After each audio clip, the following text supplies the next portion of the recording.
दोस्तों स्वागत है आपका इनसाइट नॉलेज की एक और नई वीडियो में। इस समय की दो बड़ी खबरों के ऊपर हम बात करने वाले हैं जो कि बांग्लादेश और ब्रिटेन से निकलकर सामने आ रही है। पहले बात करते हैं बांग्लादेश से निकलकर आ रही कुछ बड़ी अपडेट के बारे में। दरअसल दोस्तों जिस तरह से बांग्लादेश के अंदर माहौल इतना खराब हो चुका है, अब इस पर पाकिस्तान के प्रधानमंत्री शहबाज शरीफ का पहला रिएक्शन सामने आया। उन्होंने बांग्लादेश के लोगों के लिए अपनी संवेदना व्यक्त की और कहा कि हम बांग्लादेश के लोगों के साथ खड़े हुए हैं। पाकिस्तानी विदेश मंत्रालय की तरफ से भी जारी बयान में कहा गया कि पाकिस्तान सरकार और लोग बांग्लादेश के लोगों के साथ एकजुटता से खड़े हैं और शांतिपूर्ण और शीघ्र सामान्य स्थिति की वापसी की उम्मीद करते हैं। आपको बता दें कि पाकिस्तान के अंदर बांग्लादेश की स्थिति पर बाकायदा जश्न भी मनाया गया। वहीं कई खुफिया रिपोर्ट में इस बात का दावा किया गया कि बांग्लादेश में जो ये स्थिति बनी है उसमें ISI का बहुत बड़ा हाथ रहा है। दरअसल शेख हसीना को भारत का काफी करीबी माना जाता है, जबकि अपोजिशन पार्टी को चीन का करीबी माना जाता है और पाकिस्तान यह उम्मीद रखता है कि अपोजिशन पार्टी जब सत्ता में आएगी तो उनके रिश्ते बांग्लादेश के साथ और मजबूत होंगे और यही कारण है कि बांग्लादेश की पूरी स्थिति पर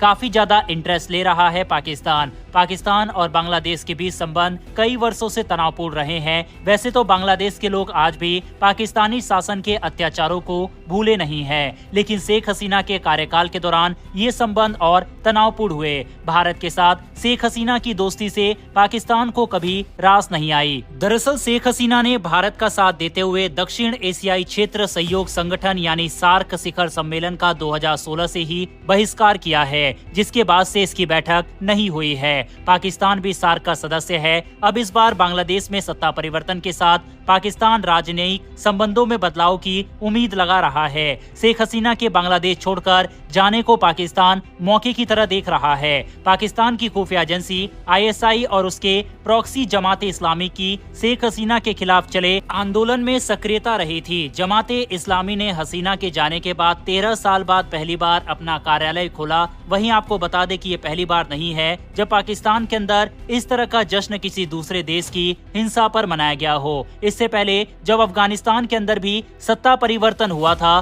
तो भी काफी बड़ी बड़ी बातें पाकिस्तान की तरफ से कही गई थी और अफगानिस्तान को अपना दोस्त बताया गया था, लेकिन बाद में अफगानिस्तान की तरफ से क्या हाल पाकिस्तानी सैनिकों का किया गया ये हम सब जानते हैं। सेम इसी तरह से अब बांग्लादेश की स्थिति पर भी वहां पर जश्न मनाया जा रहा है और वह ये सोच रहा है कि वह अपनी मौजूदगी को बांग्लादेश में बढ़ाकर भारत के ऊपर प्रेशर क्रिएट कर सकता है, जबकि ऐसा होने वाला नहीं है। इसके अलावा दोस्तों शेख हसीना सरकार के कई मंत्री लगातार अपने देश को छोड़कर बाहर जा रहे हैं। वहीं बांग्लादेश के सुप्रीम कोर्ट बार एसोसिएशन के अध्यक्ष M महमूदीन ने भारत से मांग की है कि वह पूर्व प्रधानमंत्री शेख हसीना और उनकी बहन शेख रेहाना को अरेस्ट करे और ढाका वापस भेजे। इस दौरान विपक्षी खालिदा जिया के कई समर्थक भी मौजूद थे। उन्होंने कहा कि हम भारत के लोगों के साथ अच्छे रिश्ते बनाना चाहते हैं। वहीं शेख हसीना को अमेरिका और ब्रिटेन दोनों ने ही शरण देने से इनकार कर दिया है। हालांकि हमने मॉर्निंग वाली वीडियो में आपको ये अपडेट दी थी कि भारत सरकार की तरफ से भी शेख हसीना को 48 घंटों के अंदर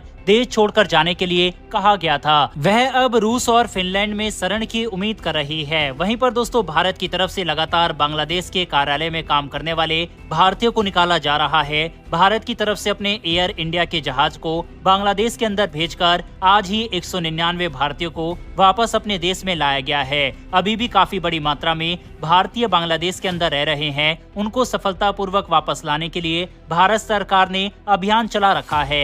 अब तक तकरीबन 10,000 की संख्या में लोगों को वहां से निकाला जा चुका है, जबकि ऐसी आशंका जताई जा रही है कि अभी भी तकरीबन 8 से 9,000 भारतीय बांग्लादेश में फंसे हुए हैं। जिस तरह से ये आंदोलनकारी हिंदू मंदिरों वगैरह पर हमला कर रहे हैं, ऐसी स्थिति में उनकी जान पर बड़ा खतरा बना हुआ है। बहरहाल दोस्तों बांग्लादेश के अंदर बनी इस स्थिति पर अपनी राय कमेंट बॉक्स में लिखकर बताइएगा। साथ ही क्या भारत को बांग्लादेश की डिमांड को मानते हुए शेख हसीना को बांग्लादेश को सौंपना चाहिए या फिर नहीं, इस पर भी अपनी राय कमेंट बॉक्स में लिखकर बताइएगा। बहरहाल बढ़ते हमारी अगली खबर की तरफ और ये खबर ब्रिटेन से निकलकर सामने आ रही है। इस समय ब्रिटेन के अंदर भी बड़ा प्रदर्शन चल रहा है और ब्रिटेन के कई शहरों में तनाव काफी ज्यादा बढ़ गया है, क्योंकि ये प्रदर्शन काफी ज्यादा हिंसक हो चुका है। इस घटना की वजह से कई शहरों में दंगे जैसी स्थिति देखी जा रही है। घटना के बाद स्टारमर ने सोशल मीडिया पोस्ट में लिखा, मैं इस वीकेंड में देखी गई गुंडागर्दी की कड़ी निंदा करता हूँ। इसमें कोई संदेह नहीं है कि जिन लोगों ने इस हिंसा में भाग लिया है उन्हें कानून की पूरी ताकत का सामना करना पड़ेगा। प्रधानमंत्री ने अपने वीडियो मैसेज में हाल की हिंसा और दंगों में शामिल लोगों को कड़ी चेतावनी दी। इसके साथ ही इस बात पर जोर दिया कि हिंसा में प्रत्यक्ष या अप्रत्यक्ष रूप से शामिल होने वाले व्यक्तियों पर कानून की पूरी ताकत लागू की जाएगी। ब्रिटेन के प्रधानमंत्री ने कहा, इसमें कोई शक नहीं है कि इस हिंसा में शामिल लोगों को कानून की पूरी ताकत का सामना करना पड़ेगा। पुलिस गिरफ्तारियां करेगी, लोगों को रिमांड पर रखा जाएगा, आरोप लगाए जाएंगे और सजा भी दी जाएगी। मैं गारंटी देता हूं कि इस उपद्रव में शामिल होने पर आपको पछतावा होगा, चाहे आप सीधे तौर पर हो या फिर ऑनलाइन इस घटना को अंजाम देने वाले और फिर खुद भाग जाने वाले लोग। उन्होंने आगे कहा, यह कोई विरोध प्रदर्शन नहीं है, ये संगठित हिंसक ठगी है और इसका हमारी सड़कों या